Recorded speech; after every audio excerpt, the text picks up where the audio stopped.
Did you know that a business is mostly a journey of personal development? I am Catie Harris, CEO and owner of NursePreneurs, and it was the most surprising thing to me to realize that 99% of my business problems were actually personal problems that I had. And this is not just true for me, this is a widespread known fact among entrepreneurs. People that come into entrepreneurialism and don't want to do any personal development run into really hard obstacles very quickly. And I ran into that problem multiple times when I first got started. So I had a lot of limiting beliefs about what nurses could do, about what I could do, what I could say, who I could say it to, who I could work with, what all these things, money, taking money from people, all of these things have absolutely nothing to do with the business, but they had stopped so many of my businesses in their tracks. So I literally had started 3 or 4 or 5, I can't even remember anymore, probably more than that, 5 businesses that never went anywhere. They never took off because I would hit an obstacle.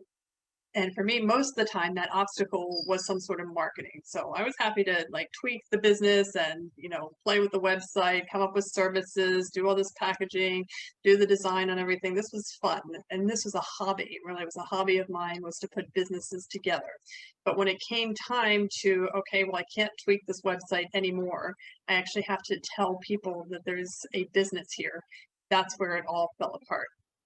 And I always give the example of I had started to put together IV hydration way before it was popular, back in like 2012 or 2011, somewhere around there. I decided that I should do an IV hydration business. And I went through the trouble to make the brochures, the website, packages together, hook it all up. It was, it was great. Then I ordered 10,000 brochures. And I don't know if you know what 10,000 brochures looks like, but oh my gosh. I had literally 15 huge boxes show up at my house. My neighbors were probably like, what in the world is this girl doing? So brought them all inside and I sat on them. All I had to do was deliver them. All I had to do was get them out in the neighborhood.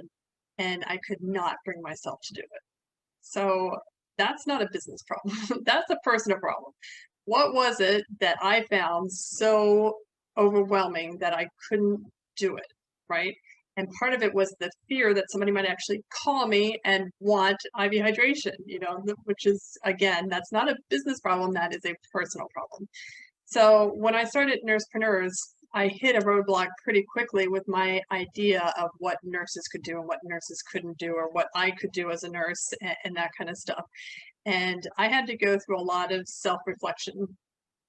Now, if you had known me back in 2011, 2012, I was kind of like the antithesis of woo-woo, right? Like there was no woo-woo. It was all straight science, hard science. That's it. There's no woo-woo or whatever.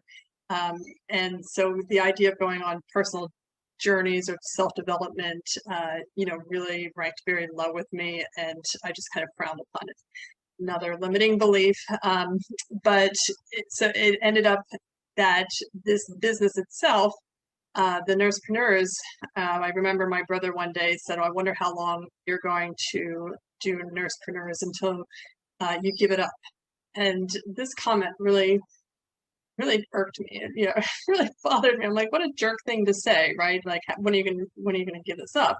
But he was right, because that was my precedent. My precedent was to put everything together, and then when it came time to market, I would just give it up, because I'm like, oh, nobody wants IV hydration. There's a, there's a fluke, that I ever saw. It's that statement right there. And I was like 5 years ahead of the curve. It could have been a booming business that I just walked away from. So when he said this, how long until you give this up, or how much money you're going to spend till you give it up? How many 10,000 are you going to buy another 10,000 brochures that are going to sit in your living room? And I had to really think about that, and I had to really decide what it was that I was going to do. And that's when I started opening up to this idea of, okay, maybe I do have a block. That first acknowledgement was huge, and then starting down that pathway.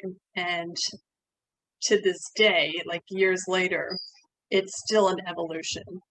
The difference is, and I'm not in any way saying that I'm perfect or I'm cured or whatever, because it's a journey and you're constantly on a journey. I constantly come up against blocks.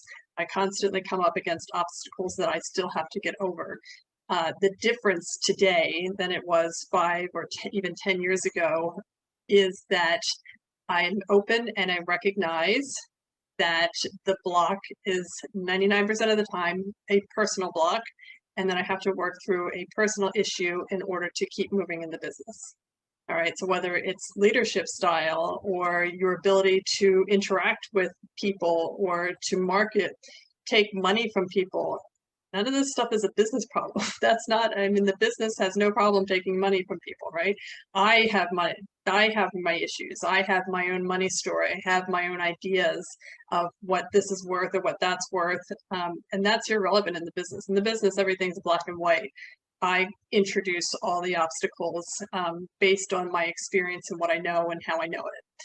So those are the things that you need to be able to work on. If you're not willing to go on a personal development journey with your business, it's not going to last very long. You're going to hit a major roadblock very quickly. And if you don't work through these issues, and these issues come up from childhood, from things that you believed when you were 9 years old, to things that happened last week, to whatever. There's a whole spectrum, and you believe what you want to believe, but there is absolute a whole spectrum of area that you can grow and learn, and it's something that's really, really vital to starting a business. So what you will find is that when you start a business, you're not just starting a business, you're going on a journey of personal development and self-development, and you have to be open to that in order for this to succeed. The business itself is straightforward. Everything you bring to the table makes it way more complicated. And when you recognize that, you are better equipped and better able to move past obstacles that you impose on yourself.